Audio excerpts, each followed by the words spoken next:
अस्सलाम वालेकुम, welcome to novels Urdu lab channel. कैसे हैं सब? उम्मीद करती हूँ खैरियत से होंगे। आज मैं आपके लिए बहुत अच्छा नावल लेकर आई हूँ, हमेशा की तरह। इसका नाम है कभी यूं भी हो मेरे रूबरू। इसकी राइटर है आयशा जबी। तो इस नावल को शुरू करते हैं। उफ, शुक्र है अल्लाह का। पैसे फॉर्म पेपर पर फेंकते हुए उसने बेख्तियार शुक्र अदा किया। रानी इसका इतना आजाना अंदाज हजम ना हुआ और बोल पड़ी, हो गया तुम्हारा निकाहनामा साइन? इसने मुस्कुराते हुए इसकी तरफ देखा और पेंसिल उठाकर गाल पर रखी। डियर रायना, अगर आपको डियर रानिया, अगर आपको चार आंखों से भी नज़र नहीं आता तो फिर आप या तो अपनी ऐनक का नंबर बढ़ा लें या फिर डबल ग्लासेस लगवा लो, क्योंकि ये मेरा एडमिशन फॉर्म है, निकाहनामा नहीं। रानी ने शॉक्ड अंदाज में इसको देखा और एक हाथ से कुशन उठाते हुए दूसरे हाथ से ग्लासेस ऊपर करते हुए ताक करके निशाना मारा, जो सीधे इसके सीने पर लगा। सबा बदतमीजी कितनी सबा बदतमीज़ कितनी दफ़ा कहा है तुम्हें मेरी नज़र को नज़र मत लगाया करो। और तुम्हें स्कूल मिल गया इस कॉलेज का फॉर्म फिल करके? रानिया इसको घूरते हुए बोली तो वो कुछ उठाकर फॉर्म समेत सोफे पर इसके पास आकर बैठ गई। मेरी जान, सुकून तो ऐसा आया है कि तुम्हें क्या बताऊं, सबा ने कहा तो रानिया ने अफसोस से इसको देखकर सर हिलाया। मुझे पता है कि तुम्हें क्यों सुकून आया है। वैसे सबा, तुम्हें क्या मसला था जो तुमने वो यूनिवर्सिटी के फॉर्म फिल नहीं किए जो सलजोक भाई लाए थे? रानिया ने पूछा तो इसका हलक तक कड़वा हो गया था। बस मेरी मर्जी, मुझे नहीं पढ़ना था तो यूनिवर्सिटी से बस मेरी मर्जी, मुझे नहीं पढ़ना था यूनिवर्सिटी से, इसने कंधे जाते हुए कहा। साथ ही इसने आखिरी नज़र फॉर्म पर डाली और इसको पैकेट में डाला। पता है मुझे तुमने क्यों एडमिशन नहीं लिया यूनिवर्सिटी में भाई जो ले आए थे फॉर्म तुम्हारे लिए, वरना जैसे मुझे ये पता नहीं कि तुम्हारी मास्टर यूनिवर्सिटी से करने का कितना शौक था। रानी ने इसको माजी के शौक में से एक याद दिलाया तो इसका दुख जैसे ताज़ा हुआ। हाँ तो तुम्हारे भाई से किसने कहा था कि पूरे शहर की यूनिवर्सिटीज़ के फॉर्म उठाकर लाए? कोई एक भी नहीं छोड़ी, सबके ही फॉर्म ले आए, सबा ने कहा तो रानिया ने बामुश्किल मुस्कुराहट दबाई। देखा आगी ना सचबाज ज़बान पर, पता नहीं मुझे भाई अ, जिस यूनिवर्सिटी के ना लाते इस यूनिवर्सिटी में तुमने एडमिशन लेना था। रानी ने कहा तो सबा ने इसके बाजू पर अपनी हथेली मारी तो वो हंसने लगी। अच्छा रानिया, मेरी बात सुनो, देखो ये शहर का सबसे बेहतरीन कॉलेज है, तुम इसमें ले लो एडमिशन, प्लीज़ प्लीज़। सबा इसका हाथ पकड़ के इल्तिजाई अंदाज में बोली तो रानिया ने आराम से इसका हाथ बाहर निकाला और बोली, वो भाई जो फॉर्म तुम्हारे लिए और मेरे लिए लाए थे ना यूनिवर्सिटी के, मैंने फिल करके भाई को दे दिया था और भाई ने सबमिट भी करवा दिया है। रानी ने डरते डरते इसको देखा जो मुंह खोले इसको देख रही थी। तुमने फॉर्म फिल कर दिया यानी कि तुम यूनिवर्सिटी गई मेरे बगैर? इसने दुख से उंगली सिरे पर रखी। सबा प्लीज़ नाराज़ मत होना, वो सलजोक भाई ने कहा था और मैं। रानिया ने इसको देखते हुए कहने की कोशिश की पर वो आंखें बंद कर चुकी थी, जिसका मतलब था कि इसको शदीद गुस्सा आ चुका था। सलजोक भाई? हाँ, अल्लाह पूछे इस सलजोक भाई को, और तुम आज से मेरी बेस्ट फ्रेंड नहीं हो समझी? अपने से खड़ूस बदजुबान और सड़े हुए भाई के साथ ही खुश रहो। हसाबे आदत उसी की हालत में आंखें बंद किए वो बुलंद आवाज़ में बोली थी। सबा, ये क्या बदतमीज़ी है? तहजीब बेगम की गुस्से से भरी आवाज़ इनके पीछे से आई तो जहाँ रानी ने फ़ौरन मुड़कर देखा तो इसके हवास गुम हुए थे, वहीं सबा का गुस्सा उड़न छू हुआ था और पट से आंखें खोलकर गर्दन पीछे मोड़ी तो नज़र सीधी दादी और बदज़ुबान खड़ूस और सड़ी हुए सलजोक पर पड़ी, जो पैंट की जेबों में हाथ डाले पुरसुकून खड़ा था बगैर किसी गुस्से और हैरानगी से। ओ दादी, हम तो बस एडमिशन डिस्कस कर रहे थे, रानी ने खुद को संभालते हुए कहा तो सबा ने भी जल्दी से सर हिलाया। सलजोक आपको लेने आया है रानिया, आप जाए। और सबा, आप मेरे कमरे में आए, वो संजीदगी से हुक्म सादर करती हुई वापस मुड़ी थी। सबा ने सलजोक की तरफ देखा तो वो एक नज़र इसको देखकर मुड़ गया। रानी इसके कंधे पर हाथ मारती जल्दी से स्लीपर पहनकर इसके पीछे लपकी। अल्लाह जी, अब दादी का तवील लेक्चर मैं अकेली नहीं सुनूंगी, और इसमें तो कोई लफ्ज़ों के मायने भी नहीं मालूम होंगे। एक तो दादी के उर्दू, और वो आंखें बंद किए माथे पर हाथ मारती सोफे पर बैठ गई। अस्सलाम वालेकुम दादी। रानिया भी दाखिल हुई तो सामने ही सेल में कुर्सिया बेगम पर पड़ी, जो जल्दी से सलाम झाड़ती इनके पास बैठ गई। सलजोक इसकी इस हरकत पर मुस्कुराहट दबाता हुआ सलाम करके अंदर की तरफ बढ़ गया, जबकि कुर्सिया बेगम रानी से पूछने लगी, आई हो तुम अपनी दुम छली के? हाँ जी दादो, इसने आस्ती जी से कहा और मुंह इनके करीब करके बोली। आपको पता है दादो, सबा ने एडमिशन ले लिया है प्राइवेट कॉलेज में, आज फॉर्म फिल कर दिया है, अब सुबह सबमिट भी करवा देगी, इसने राजदारी से बताया। अच्छा, किस कॉलेज में? उन्होंने भी इसके अंदाज में पूछा तो वो आंखें मारती मुस्कुराई। उसी कॉलेज में जहाँ आप लोग चाहते थे, पर दादो इट्स नॉट फेयर कि मेरा एडमिशन यूनिवर्सिटी में करवा दिया, बचपन से एक इंस्टीट्यूशन में पढ़ते आए हैं और अब लास्ट स्टेज पर अलग अलग इंस्टीट्यूट। वो आखिर में मुंह बनाती बोली तो गुस्से बेगम हंस पड़ी। चल पगली, ये तुम्हारे भाई का फैसला था, अब हम इसको रद्द तो नहीं कर सकते। ये हौसला तो भाई साहब, भाई बस सबा बेटी में है, वो हाथ जलाते हुए बोली तो रानिया हंस दी। दादो आपको पता है आज क्या हुआ? और क्या हुआ? मैं और सबा, अभी रानिया ने सबा की और अपनी सारी गुफ्तगू दादो को सुनाई फुल मिर्ची मसालों के साथ। तो इनका हंस हंस कर बुरा हाल हो गया। ये सोचकर इनकी उर्दू दान दोस्त के हाथों और सबा का क्या हाल हो रहा होगा, जबकि अंदर सलजोक लॉन्च पर के सोफे पर बैठा ये सोच रहा था कि सबा इसके बारे में ऐसी राय क्यों रखती है, इसके हर काम से इनकार क्यों करती है।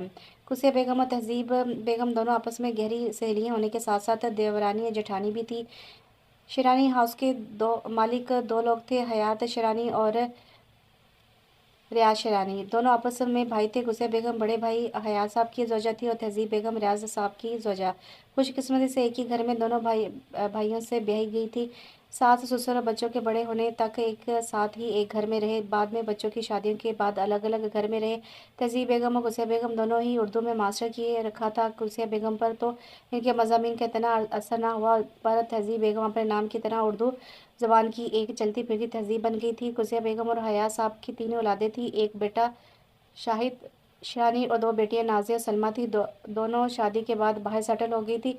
शाहिद शिरानी की शादी इनके वालिद के जाने वालों के दरमियान में तय हुई थी। शाहिद और जकिया बेगम के आगे पांच औलादें थी, सबसे बड़ा सलजोक रानिया जवाद मुबशर और दानिया, जबकि तहजीब बेगम और रियाज साहब की एक ही औलाद थी, सबर शिरानी और इनकी बीवी सादा बेगम। इनकी चार औलादें थी, दानियाल सबा इरम अजियान जकिया बेगम और साइदा बेगम, दोनों आपस में सगी बहनें थी। साबर साहब ने इनको शाहिद साहब की शादी में पसंद किया था, जबकि साबर साहब और शाहिद साहब की आपस में बनती बहुत थी, इसलिए इनकी पसंद और सब के मशे के साथ इनकी शादी हुई हो गई एक माह के फ़र्क से।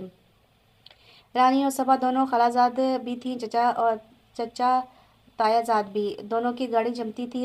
हया साहब और रियाज साहब दोनों की आज से 7 साल कबल 1 साल के फ़र्क से वफ़ात हो गई थी, जिनकी कमी से घर वाले आज भी महसूस करते थे। इनके पोते पोतियाँ सभी पोजीशन और बच्चे थे, सिर्फ एक सबा थी जो पढ़ाई में बस नॉर्मल थी। सबा सलजोक से ज़्यादा बात नहीं किया करती थी, इस बात को सभी ने महसूस किया था, पर वजह कोई नहीं जानता था।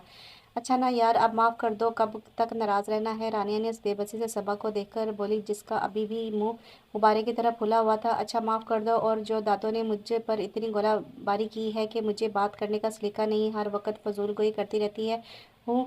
और मुझे भूल गए वो लफ्ज़ लफ्ज़ क्या थे, और तुम्हें मैं माफ़ कर दूँ? दोनों हाथ सीने पर बांधे आंखें बंद की वो बोली तो रानिया ने अपनी हंसी दबाई। अच्छा ना बताओ कब जा रही हो कॉलेज? रानी ने बात बदली। नेक्स्ट वीक से। और तुम कब दफ़ा हो रही हो यूनिवर्सिटी? पॉपकॉर्न मुंह में डालते हुए इसने पूछा तो वह मुस्कुरा दी। मैं भी नेक्स्ट वीक से, रानी ने बताया तो उसने सर हिला दिया। अरे बेटा, अरे सबा बेटा तुम कब आई हो? जगह बेगम किसी काम से लॉन्च में आई तो इसको देखकर खिल गई। खाला जान, वो उठ कर इनके गले लगी। बस अभी अभी आई हूँ, इसने बताया तो मुस्कुरा दी। अच्छा, और सब कैसे हैं? उन्होंने पूछा और रानी खामोशी से मुस्कुराते हुए खाला मांझी की मोहब्बत भरे मिलाप को देख रही थी। ठीक है सब। और शिट, आपको अम्मी बुला रही थी, शायद मार्केट जाना है इसीलिए तो मैं आई थी। वो सर पर हाथ मारती हुई बोली। रानी ने लड़ाई के चक्कर में भूल ही गई थी। अच्छा कोई बात नहीं, मैं अभी चली जाती हूँ, इसको फ़ोन करने तो आई थी मैं कि कब जाना है मार्केट, उन्होंने बताया और बाहर निकल गई। अच्छा रानिया, मैं भी चलती हूँ, उसने पाँव में स्लीपर पहनते हुए कहा तो रानिया बाउल रखती उठी। सबा अभी तो आई हो, रुक जाओ, भाई से आइसक्रीम मंगवाई है, खा कर जाना, बस आते ही होंगे, रानी ने कहा तो सबा ने रुक कर इसको देखा। अपने भाई की लाई हुई आइसक्रीम तुम खुद खा लेना, मुझे कोई शौक नहीं है। दादी के लाडले पोते सुलझोक इन्हीं की वजह से डांट खाई है मैंने, अब आइसक्रीम की गुंजाइश नहीं है मुझ में। वो कहकर बाहर निकल गई तो रानी ने अफसोस से सर हिलाया। पता नहीं इस लड़की का क्या मसला है, वह सोचती दोबारा पॉपकॉर्न का बॉल पकड़ कर बैठ गई। अस्सलाम वालेकुम दादी। वो गुस्से बेगम को लॉन में बच्चे तख्ते पर बैठा देखकर इनकी तरफ आ गई और वो इसको देखकर मोहब्बत से मुस्कुराई। नमाज पढ़ी कि आपने? वो पास बैठते हुए पूछने लगी। वो जब आई थी तो वो असर की नमाज पढ़ रही थी। हाँ बेटा पढ़ ली। तुम बताओ कहाँ जा रही हो? उन्होंने पूछा। बस दादी घर जा रही हूँ, मामा मार्केट जा रही हैं तो रात का खाना बनाना है, इसने बताया तो वो सर हिलाती तस्वीर करने लगी। दादी आप चक्कर लगाएं, आज रात का रात घर घर का कुछ देर बाद इसने कहा तो चौंक कर से देखने लगी। क्यों, क्या हुआ? उन्होंने हैरानगी से पूछा। वो दादी नाराज़ है मुझसे, इसने चेहरा नीचे करते हुए कहा तो वो मुस्कुरा दी। हर बार की तरह वो अब भी इनके पास से आई थी सिफारिश के लिए। अच्छा, वो क्यों? उन्होंने पूछा। वो दादी, आपको रानिया ने तो बता दिया होगा, से सर झटकते मुंह बनाते हुए कहा तो वो हंस दी। अच्छा, तो बेटा आप जानती हैं कि संजोग इनका कितना लाडला है, फिर क्यों करती हो ऐसा? उन्होंने इसको समझाना चाहा। वो किसके लाडले नहीं है, घर में सभी का तो लाडला है आपका पोता, सिवाय मेरे। ये सब इसने दिल ही में कहा। बुरी बात सबा, उन्होंने टोका तो वो इनका हाथ पकड़कर बोली। अच्छा दादो, अब ऐसा नहीं करूँगी, बस आखिरी बार इनको मना लें। और वो कहती हैं मैं संजोग भाई से माफ़ी मांगूँ। दादी, अब इतनी सी बात के लिए कौन माफ़ी मांगता है? मासूमी से आंखें पटपटाते हुए बोली तो वो जवाब दादी की बजाय पीछे से आया। वाकई इतनी सी बात के लिए कौन माफ़ी मांगता है? संजोग की आवाज़ सुनकर इसने दांतों तले जबान दबाई। अच्छा दादी, मैं चलती हूँ, उसने कहा और बगैर पीछे देखे निकल गई। वो तेज़ी से बाहर निकली थी, उससे उतनी तेज़ी से कोई इसके आगे आया था वो टकराते टकराते बची। चलो मैं छोड़ आता हूँ, जब देखो केली निकली होती है। वो सर पर दुपट्टा ठीक करती इसको सुनाने लगी थी जब गली में 4-5 लड़के खड़े देखकर खामोश हो गई। इनका घर वैसे तो साथ साथ ही था, पर एक दूसरे के आने जाने के लिए वो घर का पिछला हिस्सा इस्तेमाल करते थे, क्योंकि सामने मेन रोड था जो हर वक्त मसरूफ रहता था। दोनों घरों के लॉन पिछली साइड पर थे। एक का दरवाज़ा दीवारें तरफ थी और दूसरे दूसरे एक का दरवाज़ा दाएं तरफ था, दूसरे का बाएं की तरफ, इसलिए थोड़ा चलना पड़ता था। इस तरह आज से पहले लड़के नहीं होते थे। होंगे कोई लफंगे टाइप। वो सोचों में गुम इसके पीछे पीछे चल रही थी। खाला जान से कहना कि बाहर गाड़ी में इनका वेट कर रहा हूँ, जल्दी आ जाए, अम्मी भी हो गई हैं तैयार। संजोग ने कहा तो वो मुड़े बगैर अस्पात में सर हिलाती अंदर चली गई। संजोग भी इसके जाने के बाद वापस मुड़कर लड़कों की तरफ आ गया। क्लासेस कब शुरू हो रही हैं बेटा? बाबा साबिर साहब ने खाना खाते हुए इससे पूछा। वो सब रात का खाना खा रहे थे। कल से जाना है, बाबा से मुस्कुराते हुए कहा। बेटा अब आपने अपनी पढ़ाई पर तवज्जो देनी है। पहले ही एक साल आपने ज़ाया कर दिया बेजा जिद के हाथों। तहज़ीब बेगम मोहम्मद बड़ी शफकत से बोली तो इसने मुस्कुराकर सर हिलाया। वैसे सुबह तुमने बड़ी जल्दी हथियार डाल दिए, वरना बाबा तुम्हें बाहर भेज देते पढ़ने के लिए, इरम इशारा से बोली। तो उसने घूर कर इसको देखा। इरम, क्यों तंग कर रही हो इसको? दानियाल ने कहा तो वो कंधे चाहती के खाने पर झुकी, जबकि इसको फिर से अपना दुख याद आ गया। कितनी जिद की थी इसने कि मुझे भी बाहर पढ़ने जाना है, जिस तरह सरजोग गया था, दानियाल गया था और जवाद और जयान भी बाहर गए थे ना। पर ना तो दादी मानी और ना ही कोई और। उनका कहना था कि वो सब स्कॉलरशिप पर गए हैं। इन नंबर इसके भी बुरे नहीं थे, ए ग्रेड से पास हुई थी, पर वो नहीं माने। इन्हीं दिनों संजोग अपनी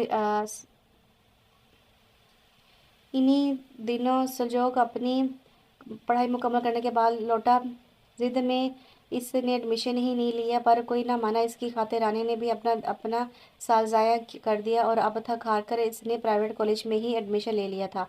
ग्रे कलर की शर्ट, वाइट शलवार के साथ वाइट ही दुपट्टा, जिस पर ग्रे कलर की पट्टी किनारों पर लगी हुई थी, ओढ़े शानों पर चादर डाले। वो एक हाथ में बैग थामे और दूसरे हाथ में मोबाइल पकड़े कॉलेज में दाखिल हुई। कॉलेज बहुत खूबसूरत था। वो कॉलेज की बिल्डिंग से बहुत इंस्पायर हुई, जो कि फॉर्म साबिर साहब खुद लेने आए थे, इसलिए वो पहली बार कॉलेज को देख रही थी। देखकर इसकी खूबसूरती को सराहे बगैर न रह सकी। सुबह से 3 क्लासेस हो चुकी थी, अभी तक तारुफ ही चल रहा था। सब टीचर्स बहुत अच्छे थे। सबा ने पॉलिटिकल साइंस में एडमिशन लिया था। सोबिया और हिना वो दो पहली लड़कियां थी जिससे वो एंटर होते ही क्लास में मिली थी। अब तक इनकी काफ़ी बेतकल्फ़ी हो चुकी थी। अभी इनका नेक्स्ट पीरियड स्टार्ट हुए 2 मिनट गुजरे थे जब सीधी होकर एकदम खामोशी हुई थी। इसने सर उठाकर देखा और बस देखती ही रह गया। अस्सलाम वालेकुम सर, एक यकदम पूरी क्लास गर्मजोशी से बुलंद आवाज़ में सलाम लेते हुए बोली तो वो अंदर आने वाला शख्स ने हल्का सा मुस्कुराते हुए सर के इशारे से सबको जवाब दिया। अभी तक सर उठाए हैरानगी से वो इसे देख रही थी। ब्लैक पैंट के साथ ब्लैक शर्ट पहने हुए इतना इंतहा का हैंडसम लग रहा था। जी, क्लास में आपका भी इंटरनेशनल बिजनेस का लेक्चरार हूँ। मेरा नाम सलजोक शराजी है और आज चूँकि आपका वो अपना तारुफ करवा रहा था और वो इसको देख रही थी। देख तो सारी क्लास की लड़कियां भी रही थी। सुबह से ओल्ड टीचर्स से मिलते हुए इन्हें यंग टीचर्स के किसी ताज़ा हवा के झोंके जैसा लग रहा था। यकीनन इस सब्जेक्ट में वो सबसे ज़्यादा दिलचस्पी लेने वाली थी। वो अब क्लास से सबका तारुफ ले रहा था। वो जो सुबह से बड़ी ताज़ा दम और तफसील से जवाब दे रही थी, अपना सिर्फ नाम बताकर बैठ गई। सजोक ने अपने तासरात नॉर्मल रखे थे। यार सजोक सर तो बहुत हैंडसम है, अब हम पढ़ेंगे क्या? खाक पढ़ पाएंगे। सोबिया ने इसके कान में सरगोशी की तो वो इसको घूर कर रहेगी, क्या मुसीबत पड़ गई, ये तो जॉब करते करते थे, तो क्या ये जॉब करते हैं? इसने हैरानगी से पूछा। सलजोग ने अपना बिजनेस ज्वाइन करने की बजाय जॉब को तरजीह दी थी। इसका कहना था कि मैं कुछ अरसे अपनी मर्जी की जॉब करना चाहता हूँ, बिजनेस के लिए तो सारी उम्र पड़ी है, तो क्या उन्होंने लेक्चरशिप ज्वाइन कर ली है? इसने सर नीचे गिराकर दोनों हाथों में थामा। उठ भी जाओ, सबा कब तक सोना है तुमने यार? रानिया इसके कंधे को हिलाते हुए बोल कर जलाकर बोली। इसने सुस्ती से करवट ली और वक़्त पूछा। शाम के 6 बज रहे थे और बकौल खाला तुम 3 बजे के सो रही हो, अब उठ भी जाओ। और वो उठकर बैठी। उठकर इस एसी ऑफ किया। सितंबर का आगाज़ था, मौसम बदल रहा था, कमरा अच्छा खासा ठंडा हो गया था। कॉलेज कैसा रहा? रानिया ने दिलचस्पी से पूछा। हाँ ठीक था। याद तो रानिया इसको याद तो चूक कर बोली। संजोग भाई मेरे कॉलेज में लेक्चर आ रहे हैं, तुमने मुझे बताया क्यों नहीं? इसको घूरते हुए से पूछा। वाकई? रानिया चहकी। भाई जॉब तुम्हारे कॉलेज में करते हैं? मुझे तो नहीं मालूम था। रानिया हाथ से ग्लासेस सीधे करते हुए बोली तो उसने मशकूल नज़रों से इसकी तरफ देखा। सबा मुझे वाकई नहीं पता यार। इसने इसे यकीन दिलाया तो वो सर झटकते गहरी सांस लेती उठी और चप्पा रेस्ती सुस्ती से बोली। तुम बैठो, मैं फ्रेश होकर आती हूँ। उसके जाने के बाद रानी ने बेख्तियार शुक्र अदा किया कि इसने मजीद जरा नहीं किया। सुलझोग ही इसकी जिद पर साहब के कहने पर इसको बेखबर रखते हुए फॉर्म लाया था। आज संडे था। वो सुबह से उठी थी। चाय पीकर वो दादी के रूम की तरफ आई। इरम और बाकी सभी अभी सोए हुए थे। वो दरवाज़ा खोलकर अंदर आई तो इनको बेड पर बैठे देखकर मुस्कुराकर इनके पास आई। वो किताब पर नजरें हटाकर इसको ही देख कर मुस्कुराई। आप आ जाए बेटा। उन्होंने देखा तो इनके पास आई और बैठी और तलवार टूट गई। किताब को साइड पर रखते वो इसकी तरफ मतवज्जो हुई। दादी आप इतनी बुक्स पढ़कर थकती नहीं हैं? इसने पूछा। बेटा किताब पढ़कर कौन थकता है? ये सवाल नहीं था, बस इन्फॉर्मेशन थी। दादी आप पोजीशन होल्डर कैसे बन गई जब आप इतनी बुक्स पढ़ती हैं कोर्स बुक्स के अलावा? इसने सवाल किया। बेटा पढ़ना और टॉप करना मेरे बाबा जान की ख्वाहिश थी और मेरी ख्वाहिश ये है कि किताबें पढ़ना थी, और जब ख्वाहिश शौक बन जाए तो फिर इनका हसूल नामुमकिन नहीं रहता। सो टॉप करना मेरे लिए कभी मुश्किल नहीं था, उन्होंने बताया। लेकिन बेटा आप अपनी पढ़ाई पर तवज्जो क्यों नहीं देती? आपके सब बहन भाई माशाल्लाह पोजीशन होल्डर हैं। सलजोग जवाद ज़ियान सबको बाहर की यूनिवर्सिटी ने खुद कॉन्टेक्ट किया था और माशाल्लाह देखो वहाँ भी उन्होंने अपने माँ बाप का सर फ़ख्र से बुलंद किया। उन्होंने शफ़क़त से कहा।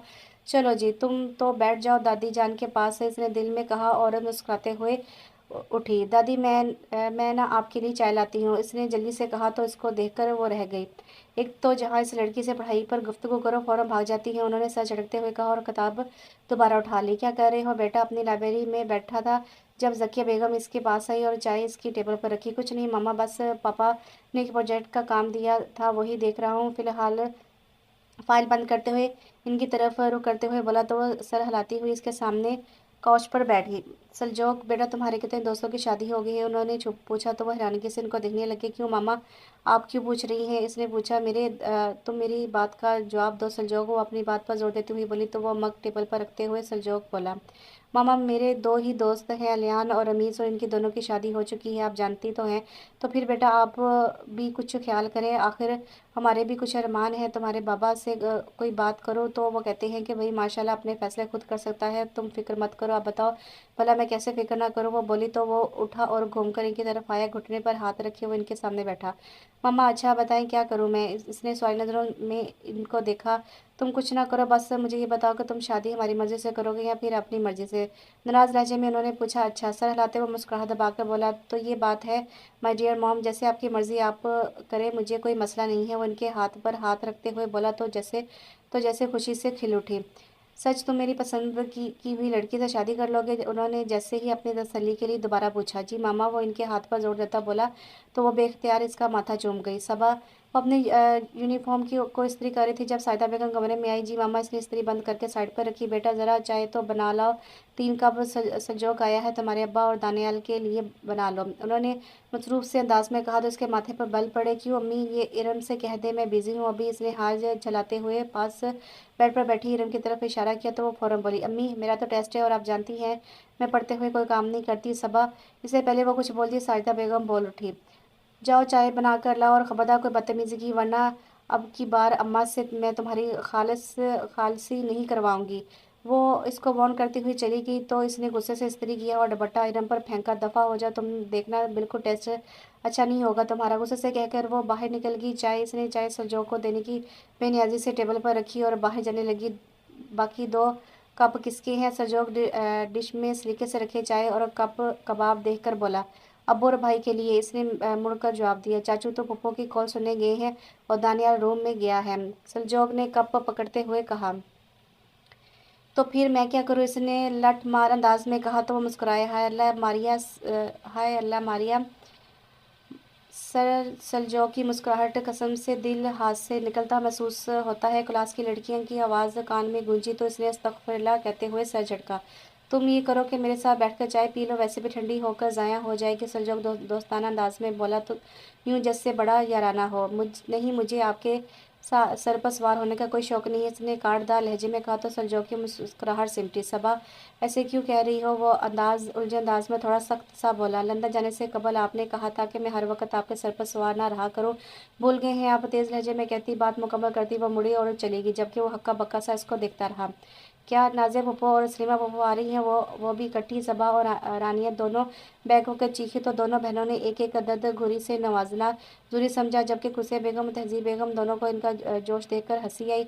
अम्मी बताएं कब आ रही हैं वो लोग? सबा ने बेचैनी से पूछा। सबा की अपनी तो सगी फूफो नहीं थी और रानी की फूफो, जो इसके अब्बू की चचाजा थी, को ही फूफो मानती थी, वो भी इन सबको सगे रिश्तों की तरह मोहब्बत करती थी। उफ, सब्र भी कर लो, वो लोग अगले मंथ की 15 को आ रहे हैं बच्चों समेत। या हो, फिर तो खूब मज़ा आएगा। मेरे भी पेपर्स ख़त्म हो जाएंगे और सबा तुम्हारे भी फाइनल एग्ज़ाम हो जाएंगे। रानी ने अपनी यानी दुरुस्त करते हुए कहा। तो सबा इस बात पर शुक्र अदा किया, फिर इनकी जो बातें चली तो रुकने का नाम लेना ही भूल गई। क्या सोबिया? पर मैंने तो टेस्ट तैयार नहीं किया। सबा परेशानी से बोली, इनका मास्टर्स के पार्ट 1 के फाइनल एग्ज़ाम होने वाले थे। क्या मतलब यार? सरजोग सर का आखिरी टेस्ट है और आज हमने फ्री हो जाना है और तुमने टेस्ट तैयार नहीं किया, वो भी ओरल टेस्ट। सोबी हैरानी से बोली तो परेशानी से सोचने लगी कि अब क्या करे। कल सारा दिन रानी के साथ मार्केट में घूमती रही। इसका यूनिवर्सिटी में कोई फंक्शन था, इसके बाद थकन की वजह से बुक्स खोले बगैर ही सो गई। अल्लाह बचा ले प्लीज़ सरजो को लड़कियों से कोई सिचुएशन करते हुए इसने दिल ही दिल में दुआ की। सबा, आप बताइए इस इशू को हम कैसे हल करेंगे? सरजोग ने इसे सवाल किया तो वो चूंकि सवाल तो इसने सुना ही नहीं था। आई एम सॉरी सर, मैंने सुना नहीं। इसने हल्की आवाज़ में शर्मिंदगी से कहा। क्यों? आपका ध्यान किस तरफ है? क्लास में कब से इंटरनेशनल इशू डिस्कस हो रहा है और आप ध्यान ही नहीं। कहाँ गया आपका ध्यान? वो थोड़े सख्त लहजे में बोला, सर आपकी तरफ है इसका ध्यान। कहीं आगे से आवाज़ आई। क्लास में दबे दबे कह के गूंजे तो इसने चौंक कर सर उठाया। ये कौन? बोला सरजोग सख्त तासरात लिए बोला। सारी क्लास खामोश थी पर जानती थी कि कौन बोला था। महरीन, क्लास की मॉनिटर और सरजोग की सबसे बड़ी फ़ैन। बैठे इसने नाम लिए बगैर कहा तो वो खामोशी से बैठ गई, जबकि वो आगे बढ़ गया। इसने महरीन को घूर कर देखा, जो मजाक उड़ाने वाली नज़रों से इसको देख रही थी। पता नहीं आजकल वो इसके पीछे क्यों पड़ी हुई थी। मम्मा मज़ेदार सा नाश्ता बना दें प्लीज़। सब बाहर बैठे हुए इसने ऊंची आवाज़ में कहा। सबा बेटा, कोई अदब अदाब भी आपने सीखे हैं? दादी को सलाम ही कर लेते हैं आप। दादी की धीमी आवाज़ इसके कानों से टकराई तो वो फ़ौरन सुस्ती छोड़कर इनके पास आई। जी दादो, अस्सलाम वालेकुम रहमतुल्लाहि बरकातुहू। माफ़ कीजिएगा, हमने आपको देखा नहीं है। शाह से कहती हुई उनके पास बैठ गई तो वो हंस दी। बहुत शरीर हो आप सबा, वो मुस्कुराकर बोली तो वो हंस दी। और पेपर्स ख़त्म हो गए आपके? उन्होंने पूछा तो उसने शुक्र अदा करते हुए इस बात में सर हिलाया। चलो अच्छी बात है, अब थकन उतार लीजिएगा आप अपनी, क्योंकि परसों तो आपकी फूफो लोग और आपके भाई तशरीफ़ ला रहे हैं। उन्होंने बताया तो वो चेक की। दादी जान, सच दादी जान, आओ आओ, वाह कितना मज़ा आएगा ना दादी, इतने सालों के बाद आ रहे हैं वो लोग। वो खुशी से भरपूर लहजे में बोली। मामा नाश्ता रहने दे, मैं रानिया की तरफ कर लूँगी, इसने जल्दी से कहा और बाहर को निकल गई, जबकि साहिदा बेगम इसको रोकती ही रह गई। कितना अच्छा लग रहा है ना यूँ इकट्ठे होना? सलीमा पप्पो बोली तो इन सब ने तायद भी में सर हिलाया। सही कह रही हो सलीमा अम्मी जान। सलीमा अम्मी जान ने देखे ना, वहाँ तो किसी के पास इतना वक्त ही नहीं होता। हालांकि घंटे के फासले पर ही हम दोनों बहनें फिर भी मिल नहीं पाते। इसलिए अब की बार मैंने तो कह दिया है कि अमर के पापा से हम दोनों बहनें इकट्ठे पाकिस्तान जाएंगी। आप दोनों जहाँ मर्जी आ जाएं। नाज़िया फूफो भी बोली, ये तो बहुत अच्छा किया बेटा आप लोगों को मिलने के लिए, हम तो तरस गए थे। कुर्सिया बेगम बोली तो वो दोनों मुस्कुरा दी। अच्छा चलिए अब खाना खा लें, फिर बातें करेंगे। बच्चों ने अपना खाना लॉन्च में लगवा लिया और सादा बेगम और जकी बेगम दोनों ने कहा तो वो सब हंसते हुए उठ गए। वो सब रानियाँ लोगों की तरफ जमा थे। जवाज ज़यान लोग भी साथ आए थे। नाज़िया पप्पो की दो बेटियां थी, नजिया और अजिया, जबकि सलीमा पप्पो के एक बेटा अहमद और एक बेटी रोजीना थी। इस वक्त सब बच्चा पार्टी खाने में मसरूफ़ थी। जब इसने सरजोक और रोजी रोजीनिया को कोल्ड ड्रिंक का गिलास पकड़ाते सलीके सेल्फी लेते देखा। इसके माथे पर ख्वामखा बल पड़े। सलजोक और रोज़िनिया के दरमियान काफ़ी बेतकल्फ़ी थी। सलजोक पढ़ाई के सिलसिले में इनके पास ही लंदन में रहा था और अब जवाद ज़ियान लोग भी इधर ही अपनी पप्पो के यहाँ होते थे। इसका दिल यकदम खाने से चाट हुआ था। वो खाना छोड़कर किचन में चली आई और चाय का दूध रखा। भाई कोई इसके पीछे से आकर चीखा। भाऊ कोई इसके पीछे से आकर चीखा। अपने ख्यालों से निकलकर वो उछलकर मुड़ी। तौबा है जवाब, शर्म तो नहीं आती? इस तरह डराते हुए वो उसके बाजू पर मुक्का मारते हुए बोला तो वो हंस हंस दिया। क्या कर रही हो? उसने सॉस पैन में झांक कर देखा। अगर नजर आ गया हो तो पीछे हटो, मुझे चाय बनानी है। इसने जवाब को बड़े धकेलते हुए कहा और दूध को चेक करने लगी। अच्छा यार, मेरे लिए और रोजीना के लिए बना देना, बाकी सब तो थोड़ी देर बाद चाय पियेंगे। जवान ने कहा तो उसने घूरकर इसको देखा और चाय में और दूध डालने लगी। सबा तुम जानती हो अब की बार दोनों पप्पो लोग क्यों इकट्ठी वारदात हुई है? जवाद कैबिनेट से बिस्किट निकाल कर मुंह में डालते हुए बोला। क्यों? इसने मसरूफ से अंदाज में बोला। अब की बार वो सबके रिश्ते बांध कर ही जाएंगी। जवाद हल्का सा झुककर बोला तो उसने हैरानगी से मुड़कर देखा। क्या मतलब? इसने नासमझी से पूछा। भाई एक तो तुम्हारे दिमाग की जगह। खैर देखो, मेरा नजिया के साथ और अजयान अजयान का रिश्ता, जिया के साथ, ये हम चारों का फैसला है और रोजीना का सलजोक के साथ करने का इरादा है। अहमर के लिए फूफो तुम्हारा हाथ मांगना चाहती हैं। जवाद ने मज़े से बताया तो वह हैरानगी से देखने लगी। जवाद भाई, आपको अज़यान भाई बुला रहे हैं। मुबशर किचन में दाखिल होता हुआ बोला तो जवाद बाहर चला गया। आप ही सब के लिए चाय कह रहे आप ही सब चाय के लिए कह रहे हैं, मुबशर ने कहा। बाहर चला गया। इसने खामोशी से चाय रखी और सबको देकर घर आगे कमरे में बैठे वो गाल पर हाथ रख के सोच रही थी। इसको पता नहीं कि क्यों यकदम दिल वीरान वीरान सा महसूस हो रहा था। वो खुद नहीं समझ पा रही थी। सर झटकती वो लेट गई। आज काफ़ी थक गई थी। वो सब भाड़ में झोंक कर वो आंखें मौंदे लेट गई थी। इन लोगों की इन लोगों को आए 2 हफ्ते हो गए थे। वो बहुत बुरी तरह मसरूफ़ रहती थी। कभी इस घर में कभी उस घर में घूमने के शॉपिंग के प्लान्स बनते। सलजोक और रोजीना की बेतकल्लफ़ी पर वह कुटती रहती। हालांकि रोजीना के लिए दानियाल के साथ और बाकी सबके साथ भी थी, पर इसको सिर्फ सलजोक के साथ इसका बेतकल्लफ़ाना अंदाज इसको चढ़ाता था। अहमर की बातों का भी वो हूँ हाँ में ही जवाब देती थी। सबा क्या कर रही हो? रानी इसके पास आई। वो लॉन में बैठी हुई थी। सब अंदर ही मूवी देख रहे थे जब वो दरमियान में आकर बैठकर उठकर बाहर आ गई थी। कुछ नहीं, बस इतनी दुखी मूवी नहीं देखी जा रही थी। मुस्कुरा के उसने कहा तो रानी ने हंस दी। अच्छा सबा, तुम्हें एक बात बतानी थी। रानी ने इसके पास झुककर राजदारी से पुरजोश अंदाज में बोली। क्या बात? सबा ने पूछा। वो अहमद ने मुझे प्रपोज किया है, रानी शर्माते हुए बोली तो इसके मुंह से खुशी से भरपूर चीख निकली। क्या सच्ची? अहमद आस्था बोले। इसके मुंह पर हाथ रखती रानी घबराहट से आसपास से देखती बोली। तुम सच कह रही हो? उसने आस्था से पूछा तो रानी ने ग्लासेस ठीक करते हुए इस बात में सर हिलाया तो उसने इसको खुशी से गले लगा लिया। इसके दिल से यकदम एक बोझ कम हो गया था और वो रानी और अहमद के रिश्ते पर दिल से खुश हुई थी या अहमद का खुद से रिश्ता ना जोड़ने पर इत्मीनान हुआ था। फ़र्क करना मुश्किल था। ये तो बहुत खुशी की बात है बेटा, तुमने मेरे दिल की बात कर दी। कुसिया बेगम सलीमा की बात सुनकर खुशी से भरपूर आवाज़ में बोली थी। बच्चों से इनकी मर्ज़ी पूछी है आपने? तहज़ीब बेगम ने पूछा तो सलीमा नाज़िया दोनों मुस्कुरा दी। आप बेफिक्र हैं अम्मा जान, इन सब की मर्ज़ी से ही ये हुआ है और दानियाल और जीना से भी मैंने पूछा है। इनको भी कोई एतराज़ नहीं है। अमर की पसंद से तो आप सब वाकिफ़ ही हैं। सलीमा पप्पो बोली तो ज़किया बेगम और साहिदा बेगम दोनों ने एक दूसरे को पुरसुकून अंदाज में देखा। लेकिन भाई साहब से आपने मशवरा किया क्या? साबिर साहब ने पूछा। जी भाईजान, अब इनके अब्बू की इजाज़त से ही सब फैसले हुए हैं। इंशाल्लाह चंद दिनों तक वो भी आ जाएंगे तो फिर बाकायदा रिश्ता मांगेंगे हम। नाजिया ने जवाब दिया तो उन्होंने इत्मीनान से सर हिलाया। अल्लाह तेरा शुक्र है, मेरे बच्चों को यूं ही खुश रखना। गुसिया बेगम बोली तो सब ने आमीन कहा। अब मेरी भी एक ख्वाहिश है और अब से नहीं बल्कि बहुत पहले से, अगर बच्चों के माँ बाप को कोई इतराज़ ना हो। गुसिया बेगम बोली। अरे अम्मा, ये क्या बात हुई? आपकी ख्वाहिश सर आंखों पर है, आप हुक्म करें। ज़किया बेगम बोली तो साहिदा बेगम ने भी हाँ में सर हिलाया। दरअसल मैं चाहती हूँ कि सलजोक और सबा की शादी हो जाए। अल्लाह जन्नत में जगह दे। इनके दादा की बड़ी ख्वाहिश थी कि सबा इनके लाडले पोते सलजोक की बीवी बने। नम लहजे में वो बोले तो सब ने एक दूसरे को खुशी से देखा। ये तो बहुत अच्छा ख्याल है अम्मा जान, आपने तो मेरे दिल की बात कह दी। ज़किया बेगम ने कहा। तुम्हें तो कोई इतराज़ नहीं? तहजीब कुसिया बेगम ने इनके हाथ पर हाथ रखते हुए कहा तो वह मुस्कुराई। अरे कुसिया, सबा सलजोक तो मेरी आंखों का तारा है, जिससे बढ़कर खुशी की बात क्या होगी? सबने शुक्र अदा किया और एक दूसरे को मुबारकबाद दी। ये क्या बकवास है? दानी ने आकर इन सब को ब्रेकिंग न्यूज़ दी तो सब से ज़्यादा शौक सबा हुई। रानिया, जिया, नाजिया और रोजीना को तो मालूम ही था। क्या मतलब? क्या बकवास? भाई तो हम सब के रिश्ते तय हुए हैं और अल्लाह करके तय हुए हैं। अल्लाह का करके तय हुए हैं, तुम्हें क्या पता हमने कितनी दुआएं की हैं कि दामन फैलाए हैं। अजिया माथे पर हाथ रखती बोली। तो इन सब के चेहरों पर मुस्कुराहट फैल गई। वो सब इस वक्त रानिया के रूम में बैठी हुई थी। प्लीज़, मैं अपने प्रपोजल की बात कर रही हूँ। तुमसे किसने कहा कि मेरे और संजोग के रिश्ते का? वो इनको घूरते हुए दानिया की तरफ मुड़कर बोली। तो दानिया पीछे हुई। मैंने सब सच कहा है। अभी सब बड़ों की गुफ्तगू सुनकर आ रही हूँ। आप सबकी कुर्बानी किसके साथ करनी है सब तय कर लिया है। और कहा और साथ ही भाग गई। वाह, ये तो वो बात हुई मेरी सहेली, मेरी भाभी। सबा, तुम तो मेरी भाभी बन जाओगी। वाह, वो देखो, तुमने तो अभी से भाई को संजोग भाई के बजाय सिर्फ संजोग कहा है। रानिया मजे से बोली। तो उसने तकिया उठाकर फेंका। मैं फिर वैसे ही भाभी बनूंगी जैसे इस घटिया ड्रामे में थी, समझी? इसने लफ्ज चबाते हुए कहा, जबकि रोजीना और नाजिया और अजिया का हंस के बुरा हाल हो गया था।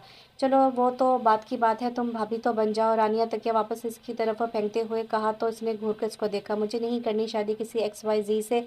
बताओ, बता दो जाकर तुम बाबा को। वो शदीद गुस्से की हालत में बंद आंखों के साथ बोली। तो बस तकवा, तुम XYZ से शादी करने का कह भी कौन रहा है? तुम बस S से कर लो। वो मुस्कुराहट दबाती संजोग के नाम का पहला अल्फ़ाबेट लेते हुए बोली। तो इसने खा जाने नज़रों से इसको देखा। या सबा, क्या हो गया? देखो हम कितने खुश हैं। तुम क्या संजोग को पसंद नहीं करती? रोजीना ने पूछा। तो इसने चूक कर इसको देखा। रोजीना और संजोग को तो एक दूसरे के साथ, फिर रोजीना और दानियाल भाई की शादी कैसे हो सकती है? वो इसको देखकर सोच रही थी। वो सब अब बहुत कुछ कह रही थी और वो खामोशी से सुनती, उलझे जहन के साथ संजोग को सोचती रही। इन सब का निकाह जुमे को तय हो गया था। दोनों फूफा निकाह से 2 दिन कबल आ गए थे। इसका सामना संजोग से नहीं हुआ था। तमाम तमाम लड़के सबा लोगों के घर में थी, जबकि लड़के रानिया के लोगों के घर जवाज़ यान अहमर बहाने बहाने से इधर उधर आकर इनसे मिलने की कोशिश करते। जो मुबशर दानिया लोग इनको देखते ही चीख चीख कर नाकाम बना देते। दानियाल आता तो नहीं था, पर इसने इन सब से बेहतर काम किया और दिन में ही कई बार रोजीना को वीडियो कॉल कर लेता। अब एक बस संजोग ही था जो इसको ना तो मिलने आया और ना कोई कॉल मैसेज करता। इसका दिल इसका दिल उदास था। बार बार जहन में यही सोच आती थी कि शायद इसकी इस निकाह में मर्जी शामिल नहीं थी। वो इस सोच को झटक देती। आज इनका निकाह था। सबने वाइट गरारे और सफ़ेद शर्ट के साथ डीप रेड कलर का दुपट्टा ले रखा था, जिस पर गोल्डन गोटा लगा हुआ था। निकाह के लिए मौलवी के साथ साबर साहब और रोजीना के अब्बू अंदर आए और जब इसके आगे निकाहनामा किया तो उसने धड़कते दिल के साथ साइन कर दिए। वो इनके सरों पर हाथ फेरते बाहर चले गए। सब मिलकर। वो अब कमरे में अकेली थी। वो रानिया, जिया, निजिया और रोजीना चारों जवाद अहमद, जियान और दानियाल से मिलने गई थी। वो भी कमरे में इंतज़ार कर रही थी। हर गुजरते लम्हे के साथ इसका दिल बेचैन हो रहा था। 2 घंटे हो गए थे इसको इंतज़ार करते हुए, पर संजोग नहीं आया। एकदम कमरे का दरवाज़ा खोला तो इसका दिल खुशगवारी से यकदम धड़का। नज़र उठाकर देखा तो सामने रानिया थी। इसके देखने पर इसने दम चुप ली। इसकी मुस्कुराहट सिमट गई। यार, क्या गज़ब पिक आई है। और ये क्या, तुम अभी तक ऐसे ही बैठी हो? भाई नहीं आए थे क्या? शराब से इसको देखा रानिया ने पूछा। तो इसने नफ़ी में सर हिलाया। क्या, पर क्यों? मामा तो कह रही थी। ठहरो, मैं कॉल करती हूँ भाई को। रानिया ने कहा। तो वो जल्दी से उठी। कोई ज़रूरत नहीं है, वैसे भी मेरी आंख लग गई थी, वरना मैं चेंज कर लेती। कोई शौक नहीं मुझे भी तुम्हारे भाई से मिलने का। सख्त अंदाज में कहती हूँ। आंखों की नमी छुपाती वॉशरूम में घुस गई, जबकि रानिया इसको देखती ही रह गई। शीशे के आगे खड़ी इसने एक एक चीज़ उतार कर फेंकी। वो नहीं आया था। इसने एक बार इसका दिल तोड़ा था। अब की बार वो इसको माफ़ नहीं कर सकती थी। आंखों से निकलते आंसू को हाथ की पूँछ से साफ करते हुए मुंह धोने लगी। भाई और रात का निकला। अब सुबह 11 बजे वापस आया था। जब रानिया ने इसको पीछे से आवाज़ दी तो थका थका सा मुड़ा। रात वाले कपड़े अभी तक नहीं चेंज किए थे। आप कहाँ थे? फ़ोन भी नहीं अटेंड भी नहीं किया आपने? रानी ने पूछा। हाँ, वो बस मोइज़ का एक्सीडेंट हो गया था, वापसी पर इसी के पास गया था और वही सारा वक्त लग गया। मोइज़ इसका फ्रेंड था, निकाह के तकीब में शामिल था और वापसी पर इसका एक्सीडेंट हो गया था। इसको जैसे ही पता लगा वो जल्दी से निकला और बताना भूल गया। अच्छा, अब कैसे हैं वो? रानी ने परेशानी से पूछा। अब ठीक है, इसकी फैमिली आ गई थी इसलिए मैं वापस आ गया। सरजोक ने बालों में हाथ फेरते हुए कहा। अच्छा, आप बता तो देते, सबा इंतज़ार करती रही आपका। वो इतनी हर्ट हुई थी कि आपके ना आने पर। रानिया ने इसको देखते हुए कहा। तो वो चूंकि परेशानी में वो तो भूल ही गया था कि कोई इसका मुंतज़र भी हो सकता था। अच्छा वो माथा मसलता हुआ बस इतना बोला और कमरे की तरफ बढ़ गया। रानिया भी कंधे उकसाते हुए मुड़ गई। कमरे में आके इसने शावर लिया, चेंज किया, बालों को टॉवल से खुश करते हुए इसने फ़ोन उठाया और सबा का नंबर मिलाया। बेल जाती रही पर कॉल अटेंड ना हुई। तीसरी बार करने पर दूसरी तरफ से कॉल काट दी गई तो इसने हैरानगी से सर को कान से हटाया और 2-3 बार नंबर मिलाया। आपका मतलूबा नंबर फ़िलहाल बंद है। इसकी कानों में आवाज़ गूंजी तो फ़ोन को ड्रेसिंग टेबल पर रखते हुए मुस्कुराया और फ्रेश होकर बाहर निकल गया। इसका रुख दूसरे घर की तरफ था। सब रात के फंक्शन की वजह से देर तक जागने की वजह से अब तक सोए हुए थे। वो काफ़ी देर पहले उठ गई थी, शायद भूख या सांस की वजह से किचन में चली आई थी। फ़ोन ऑफ करके रूम में छोड़ा और अपने लिए नाश्ता बनाने लगी। वो घर आया तो सारा घर खामोशी में घिरा हुआ था। किचन से खड़पड़ की आवाज़ सुनकर वो किचन की तरफ आ गया तो सामने दरवाजे की तरफ पुश्त किए सबा कुछ बनाती हुई नजर आई। गला खंगारते हुए वो किचन में दाखिल हुआ तो सबा चौंक कर मुड़ी। इसको देखकर हैरान रह गई। वो कदम चलता इससे 2 कदम दूर खड़ा होकर पैंट की जेबों में हाथ डालकर खड़ा इसको देखने लगा। इसकी आंखों में अब हैरानगी की बजाय नाराज़गी और गुस्से हलकोरे लेने लगे थे। खामोशी से मुड़कर इसने चाय नीचे चाय हटाई और चूल्हा बंद किया। दरअसल रात को मेरे एक फ्रेंड का एक्सीडेंट हो गया था, इसलिए मुझे वहाँ जाना पड़ गया। इसकी नाराज़गी देखते हुए इसने पहले इसकी नाराज़गी दूर करना चाहिए। इसको अब घबराहट होना शुरू हो गई थी। नया रिश्ता, नया हवाला। इसको अपना दिल कानों में धड़कता हुआ महसूस हुआ। कुछ कहे बगैर वो इसकी साइड से निकली। टोस्टर से टोस्ट किए हुए ब्रेड निकाले और एक बड़ी प्लेट में टोस्ट रखकर चाय के मग में चाय उंडेली। सबा संजोग जो इसकी सारी कार्रवाई खामोशी से देख रहा था, इसको बेनियाजी से डिश पकड़ते बाहर जाते देखकर इसको पुकार उठा।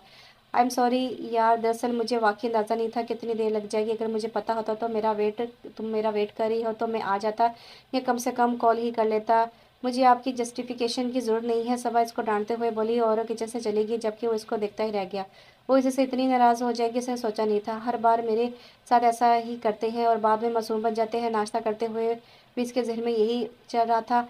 इसे अब भी याद था, वो मैट्रिक में थी जब संजोग ने बाहर जाने का ऐलान किया था। सब इसके यूं अचानक जाने पर परेशान थे। हयात दादा की वफ़ात के बाद रियाज दादा की वफ़ात ने सारे घर को गम में की लिपट में ले लिया था। तब दानियाल और संजोग दोनों ने ही इंटर में टॉप किया था और अब लंदन की यूनिवर्सिटी में पढ़ना चाहते थे। बस अब घर वाले मान ही रहे थे। यूं ही दिन गुजरते रहे। इन दिनों इसका दिल हर चीज़ से उचाट होता था। वो कभी इसके पास बैठती, कभी इसके पास। रानिया हर वक्त पढ़ने में मसरूफ़ रहती। सजो के रूम में बहुत बड़ी लाइब्रेरी थी जो इसको बहुत पसंद थी। वो अक्सर जाया करती थी। लाइब्रेरी का एक दरवाज़ा लॉन की तरफ खुलता था। वो बोर हो रही थी जब सजो की लाइब्रेरी में आगे जब जकी बेगम की आवाज़ सुन के इसके कदम अलमारी के पीछे ही थम के, बेटा ये तो मैं दादा की ख्वाहिश थी और अगर वो ज़िंदा रहते तो वो ये खुद ये रिश्ता करते। ये किसके रिश्ते की बात कर रही हैं खालाजान, इसने हैरत से सोचा। लेकिन मामा आप जानती हैं मैं अभी ऐसे किसी किस्म की रिलेशन में नहीं पढ़ना चाहता और अभी मेरी एज क्या है, मुझे अभी अपनी तालीम और कैरियर पर फोकस करना है जो मेरे लिए बहुत ज़रूरी है। सरजो की आवाज़ आई थी। तो हम क्या क्या कह रहे हैं, बस जाने से पहले मंगनी या निकाह कर लो। हम लोग सबा की मर्ज़ी से ही सब कुछ करेंगे और तुम तो मेरे बेटे मान हो, अपने दादा की ख्वाहिश ज़रूर पूरी करोगे, मुझे यकीन है। वो सरजो का चेहरा थाम कर बोली थी और वो अपना नाम सुनकर जैसे थम सी गई थी। वो कोई बच्ची तो नहीं थी, 17 साल की बाशऊर लड़की थी। मम्मा प्लीज़ अभी कोई बात मत करें किसी से और आप यकीन रखें मैं वापस आकर आपकी मर्ज़ी से शादी करूँगा और इधर पप्पो को बेशक आप मेरी निगरानी पर लगवा दीजिएगा। संजोग ने झंझलाए अंदाज में कहा तो वो चूकी। वो बाहर निकल गई थी और तब वो लाशों तरफ संजोग के मुतालिक सोचने लगी थी। संजोग का कार्रवाई इसके साथ नॉर्मल ही था। संजोग का रवैया इसके साथ नॉर्मल ही था पर वो चेंज हो गई थी। एक दिन वो छत पर जा रही थी। संजोग का दानियाल छत पर मौजूद है। सीढ़ियों पर किसी के कदमों की आवाज़ सुनकर संजोग ने पूछा कौन है? दानियाल बेजार सा लहजा। सबा है यार, दानियाल ने हल्का सा दरवाजे से झांक कर देखा और कहा। तब तक वो ऊपर पहुंच चुकी थी। यार क्या मसला है, इसको हर वक्त पीछे लगी रहती है। संजोग की बाजार से आवाज़ इसके कानों तक पहुंची थी। इसके कदम थम से गए थे। वो आगे बढ़े बगैर एक लम्हा ज़ाय किए बगैर नीचे चली गई थी। इसको संजोग का अंदाज बहुत बुरा लगा था। फिर जब एक दिन संजोग सबके साथ बहस करके लॉन में बैठा था वो इसके पास आई। संजोग ऐसा हरगिज़ नहीं था, वो बहुत फर्माबरदार बच्चा था। वो बाहर जाकर पढ़ना, वो भी स्कॉलरशिप इसका ख्वाब था जिससे दस्तबरदार होना इसको कबूल ना था। कोई एक मानता तो दूसरा अड़ जाता। वो दोनों हाथों में सर थामे बैठा था। जब वो इसके पास आई, संजोग भाई क्या हुआ है, इसने नरमी से पूछा। कुछ नहीं, संजोग ने सर उठाए बगैर कहा। फिर आप ऐसे क्यों बैठे हैं? इसने एक और सवाल किया और सलजोग ने गुस्से से सर उठाया। सबा, तुम हर वक्त मेरे सर पर क्यों सवार रहती हो? पढ़ भी लिया करो, जब देखो दूसरों के सरों पर सवार रहती हो। सलजोग ने गुस्से से भरे लहजे में कहा तो इसकी आवाज़ जैसे कहीं गुम होगी। वो कुछ कहे बगैर आंसू दबाती पलटी और बाहर निकल गई।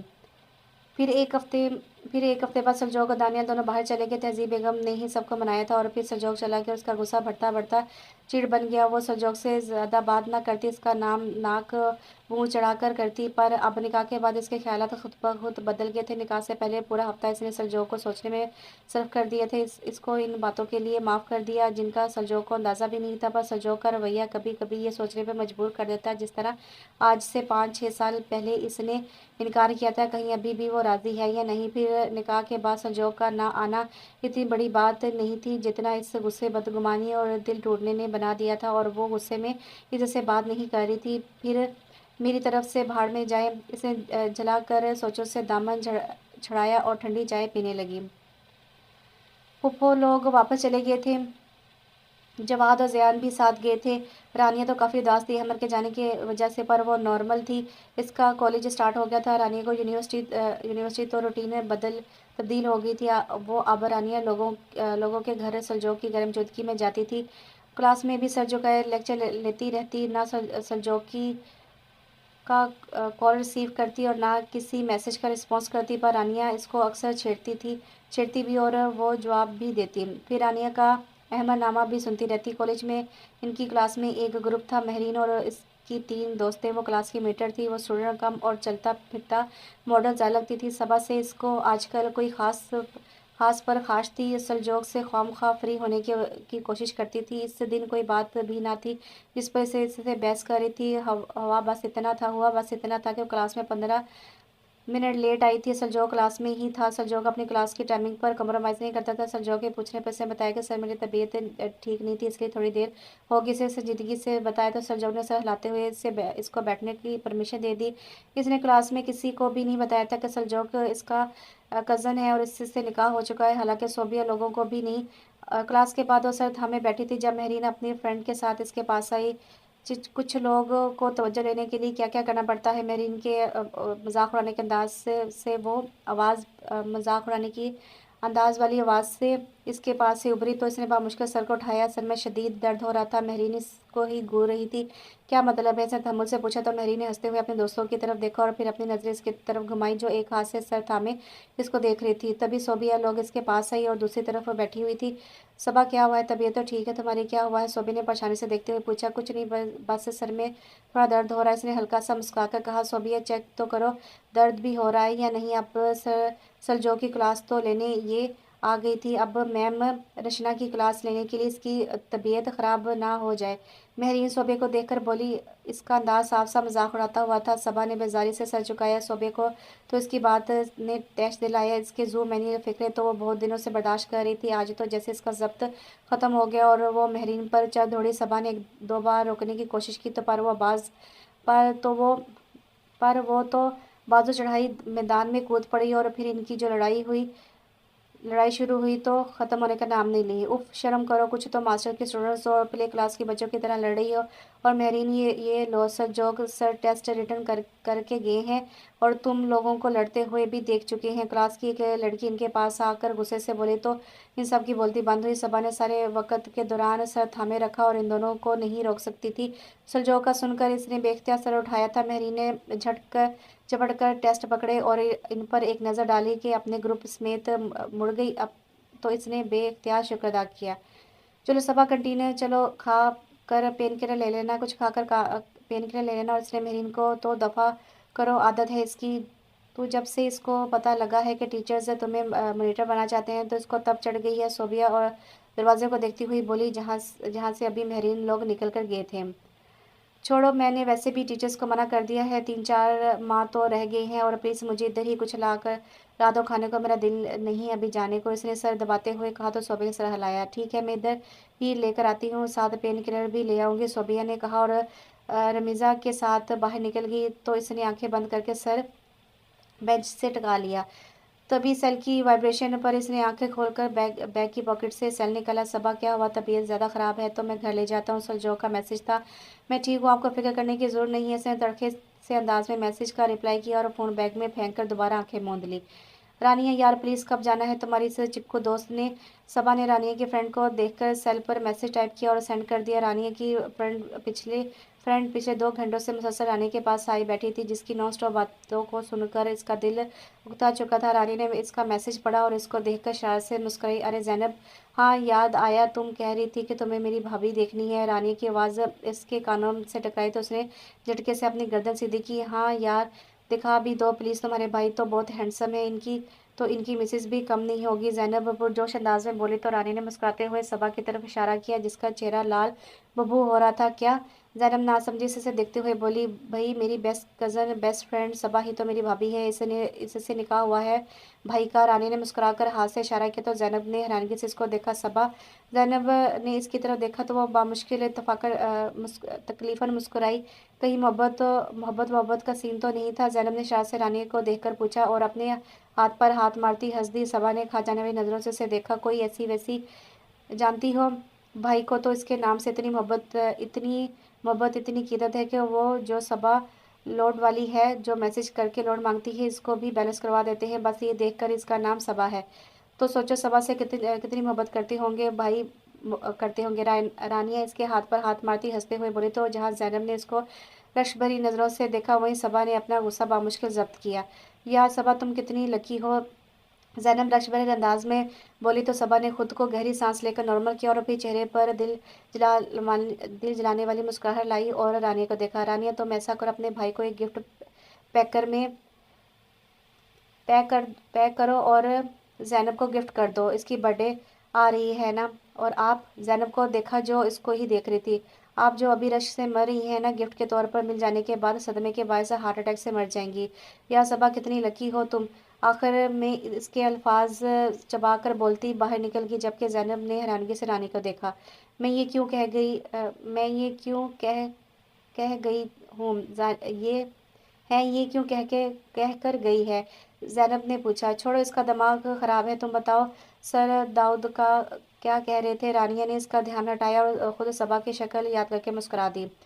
वो गुस्से में लाउंज से निकली तो सीधा सलजो के सामने रुकी, जो लाउंज के बाहर खड़ा था और एक हाथ में कोट थामे दूसरे में फ़ोन पकड़े वो अभी कहीं बाहर से आया था। उफ, उन्होंने सुन तो नहीं लिया कहीं, इसने झंझला कर सोचा। अस्सलाम वालेकुम, इसने जल्दी से सलाम झाड़ा। वालेकुम सलाम, सलजोक ने भरपूर मुस्कुराहट से जवाब दिया। वह मुड़ने लगी तो सलजोक ने आवाज़ दी, सबा जी। इसने मुड़कर पूछा, मैं कमरे में जा रहा हूँ, मेरे लिए एक चाय का कप बनाकर कमरे में ले आओ, इसने हुक्मी अंदाज में कहा और इसका जवाब सुने बगैर आगे आगे बढ़ गया तो वो इसकी पुश्त को घूर कर रह गई। चाय बनाकर कमरे में ले आओ, जैसे मुलाजमा होना इनकी। वह बड़बड़ाते हुए चाय बनाकर इसने चाय कप में उडेली और सॉस पैन में रखकर डिश में रखकर जुलेखा को आवाज़ दी तो वो बोतल की जिनकी तरह हाजिर हो गई। ये चाय लो और सलजोक के कमरे में इनको दे, और अगर मेरा पूछें तो कह देना मैं वो चली गई थी और चाय तुम्हें बनाने का कह कर गई थी। ठीक है, डिश से पकड़ाकर अच्छी तरह समझाया तो वो इसको हैरानगी से देखकर सर हिलाती मुड़ गई।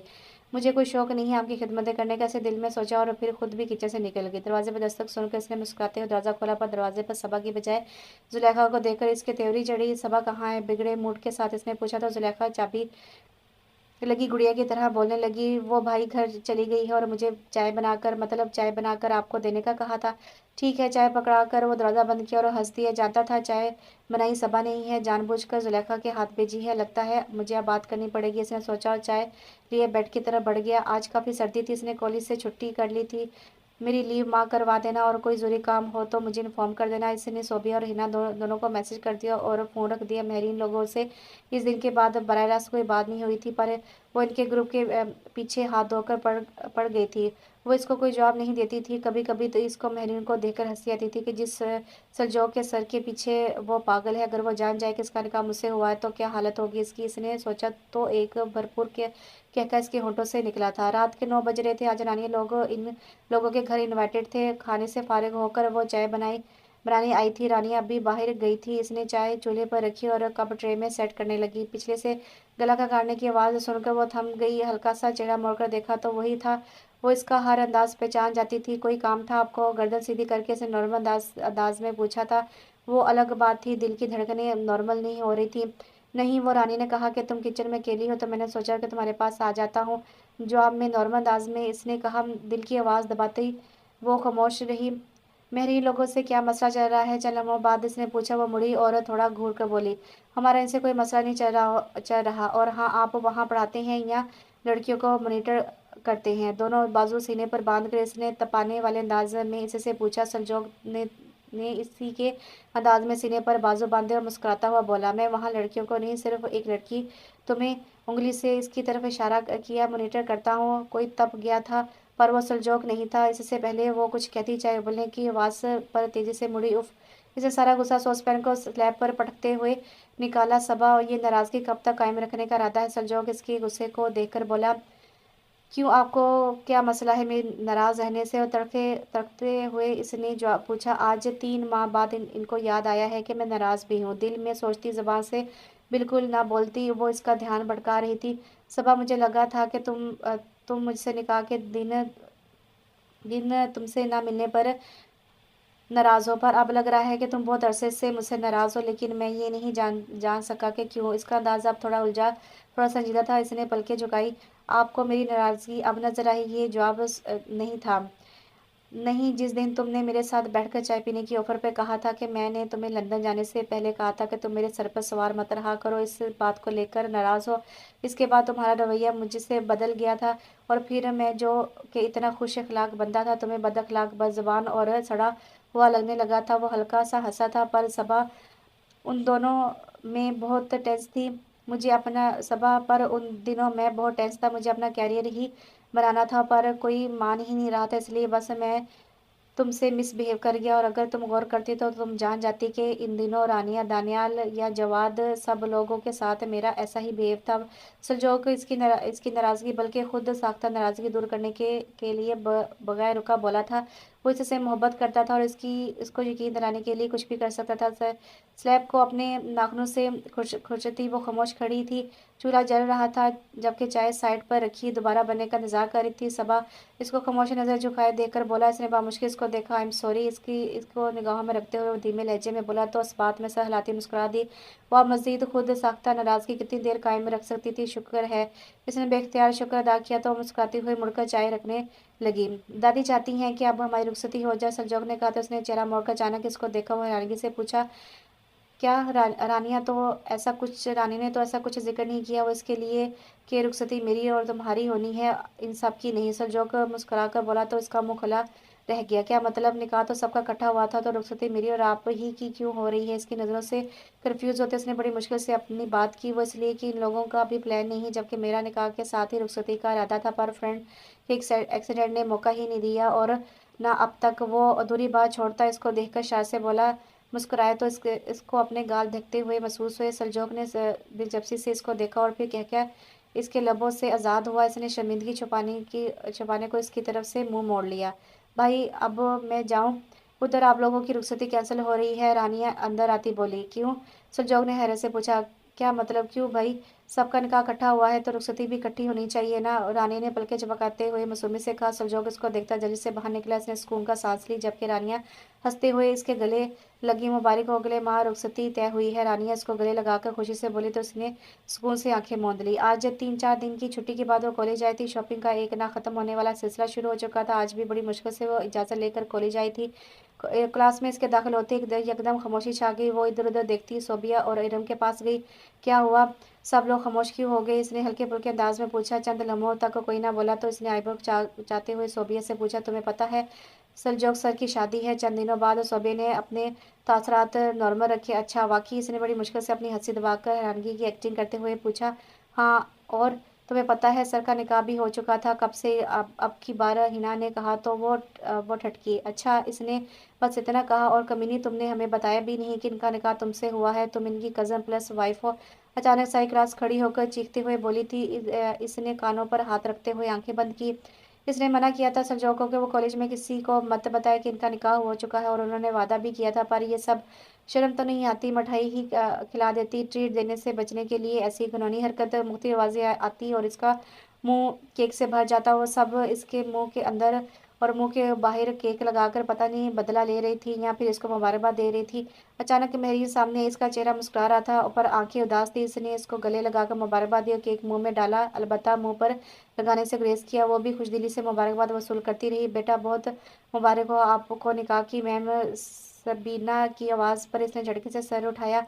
वो लेक्चर लेने आई थी। इसने लाल पीली नीली होती हुई बामुश्किल मुस्कुराकर शुक्रिया अदा किया और फिर हर आने वाले टीचर ने इसको मुबारकबाद दी और वह शर्म से लाल पीली होती वसूल करती गई। सलजोक की क्लास में एंटर होने पर पूरी क्लास ने ओ की आवाज़ें निकाली। इससे तो सर ना उठाया गया। इस दिन कोई पढ़ाई ना हुई। पूरा लेक्चर वो कभी सलजोक और कभी इसको छेड़ते रहे। टीचर्स को किसने बताया कि मेरे और इनके निकाह का आखिरी लेक्चर के बाद इसने सोबे का बाजू पकड़कर पूछा, ओ इनके बकवास ना करो और बताओ मुझे। इसने इसका बाजू जोर से दबाया तो वो हल्का सा चीखी। वो हम सब ने बताया है, सोबे ने कहा और बाजू छुड़वा कर हंसते हुए भाग गई। वो बस देख कर रह गई। क्या हुआ? सरजो गाड़ी ड्राइव करता सामने नजर हटाकर इसको देखता हुआ बोला। वो जो खामोशी से बाहर देख रही थी। वापसी पर सरजोग के साथ मार्केट जाना था पसंद का ब्राइडल ड्रेस लेने। इसने कोई जवाब न दिया तो सरजोग ने यूं सर हिलाकर गाड़ी रोकी, जिससे वो कुछ समझ गया कि वो क्यों चुप चुप है। इतनी मुबारकबादों को वसूल करके क्या खुशी से ज़बान बंद होगी? इसकी तरफ से मुड़ते हुए उसने पूछा, आपकी बंद ज़बान जो बहुत चलने लगी है, आपको किसने कहा था कि आप सबको बताएं कि हमारा निकाह हुआ है? मना भी किया था, पर आप मेरी कोई बात नहीं समझ नहीं आती। आंखें बंद की गुस्से से बोल रही थी। जब सरजोक ने जवाब ना दिया तो उसने आंखें खोली तो सरजोक को हाथ की मुट्ठी होंठों पर रख के मुस्कुराते देखकर इसका सारा गुस्सा उड़ छू हुआ था। मुझे इतनी शर्मिंदगी हो रही थी, सब क्या सोच रहे होंगे। गर्ल्स तक तो ठीक था, पर सब टीचर्स को पता लग गया है। इसने नज़र झुकाकर कहा, मुझे तो लगा था कि मेरा साथ तुम्हें दूसरों की नज़र में मोतबर करेगा, पर तुम तो शर्मिंदा हो रही हो। सरजो की आवाज़ में अफसोस था। सबा ने फौरन चेहरा उठा के उसको देखा, जैसे चेहरे पर अफसोस साफ नजर आ रहा था। मेरा ये मतलब नहीं था सरजोक, आप समझ नहीं रही। इसने जल्दी से कहा था। इसको समझ नहीं आया था कि कैसे बताए। सबा उसका हाथ था में बोला, तो मेरी खुशी हो और खुशी को हमेशा शेयर करना चाहिए। और यार क्लास ने मुझसे पूछा और मैंने बता दिया। बाकी टीचर्स को तो उन्होंने बताया, पर यार तुमने देखा ना सब कितना खुश हो रहे थे। सरजोग ने कहा तो इसने निगाह उठाकर देखा। वो हल्का सा झुका इसको इसको चेहरे को निगाह में रखता बोल रहा था। चल लम्हों बाद इसने अपना हाथ निकाला चाह तो सरजोग ने मुस्कुराते हुए इसके हाथ पर गिरफ्त मजबूत की। हाथ छोड़े, लेट हो रहे हैं हम और आप, वो बलश करती हुई बोली तो सलजोग ने हंसते हुए हाथ छोड़ा। आज सिर्फ तुम्हारी बात मान रहा हूँ, आगे की उम्मीद मत रखना। सलजोग ने मुस्कुराते हुए कहा तो उसने सलजोग को घूरकर चेहरा मोड़ लिया। वो इससे मोहब्बत करती थी और वो इससे मोहब्बत करता था। वो इसकी इज्जत करता था, वो जानती थी। इसकी बदतमीजियों पर कभी खफा नहीं हुआ था। वो हमेशा इसकी इज्जत करता था। और किसी भी रिश्ते के लिए दो चीज़ों का होना बहुत ज़रूरी है, मोहब्बत और इज्जत, और ये दोनों इनके दरमियान थे। और खुशियाँ इसके दिल में रक्स कर रही थी। तो ये कैसा लगा? ये नावल एक छोटा कंप्लीट नावल था। उम्मीद है आपको ये पसंद आएगा। अपनी कीमती राय लाजमी दीजिएगा। इंशाल्लाह नेक्स्ट नावल के साथ बहुत जल्द हाजिर होती हूँ। तब तक अपना ढेर सारा ख्याल रखिएगा, दुआ में याद रखिएगा। अल्लाह हाफिज़।